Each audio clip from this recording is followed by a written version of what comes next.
Welcome to Dr. Mary Travelbest's 5 Steps to Solo Travel Guide for people like you who need extra support, traveling one at a time. Please share these ideas and add your own.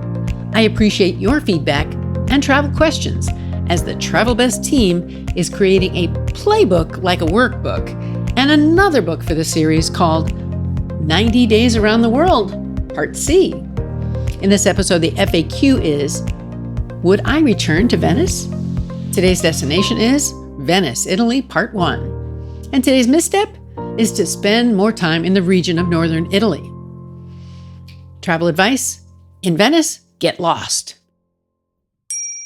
So the FAQ, would I go back to Venice? And the answer is yes, because I hardly saw the main attractions the first time. I was in a crowd of tourists, and it was all kind of under construction. Now they're charging a fee, which I'll talk about later. I think there's going to be better crowd control. On my first visit, I visited mostly the boats of Venice, but not the main sites. I went to the outskirts, but not to the main art museums or the music. That's why I'd go back. And now, the destination. Let me tell you about it. This is part 1. So Venice is called the City of Dreams. It's the capital of northern Italy's Veneto region, and it's built on over 100 small islands in a lagoon in the Adriatic Sea. It has no roads, just canals, including the Grand Canal thoroughfare. It's got Renaissance and Gothic palaces all along. The central square, Piazza San Marco, contains St. Mark's Basilica, tiled with Byzantine mosaics, and the Campanile bell tower, which offers view of the city's red roofs. And yes, Venice is sinking. This is due to sediment settling and fresh water pumping from below ground. So I went there from Florence. I took the train to Venice, and I saw beautiful countryside. Bologna, Padova. There was a soccer team on board the train with me. It was fun. For breakfast, I had kefir, tea, and pasta leftovers. For my picnic snack on the train, I had a sandwich of Swiss cheese, chicken, and leftover pasta. My lunch will be tuna sandwiches with apple and egg, and I arrived at the train station near my hostel, not in the city of Venice, but just outside. In the next few days, I had a full experience in Venice with lots of getting lost in the walkways, which seldom had marked directions. Narrow passageways were common. It was crowded, so I went to the outskirts.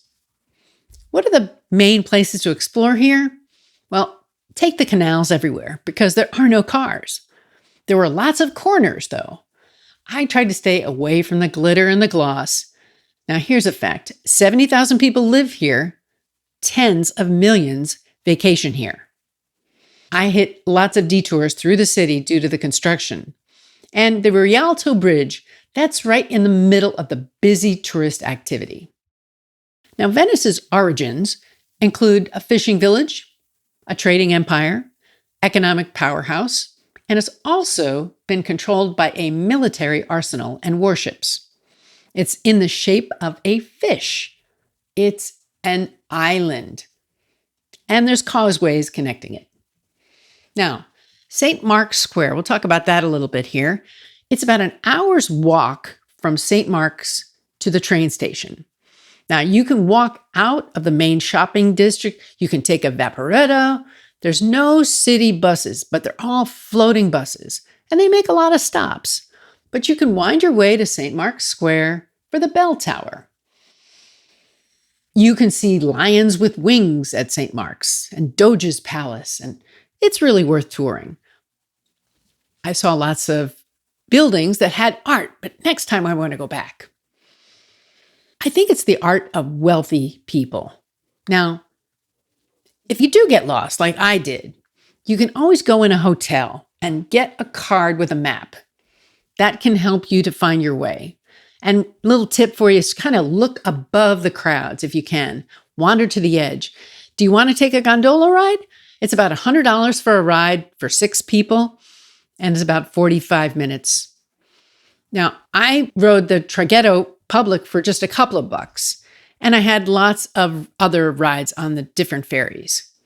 Now, if I was coming back, I'd probably spend some more time in Murano, and I'll tell you a few more places that I'd go, because that's one of my missteps.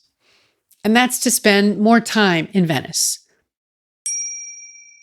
Today's misstep, if I only had 4 days this time, and it just got me more interested in being, part of the city life. So I'd go back outside of the summertime and I'd visit the historical sites and ride those vaporettas, the trains and the buses. I'd also explore the area around Venice to learn about its history and meet more people. Today's travel advice in Venice, get lost. There are no or few street names.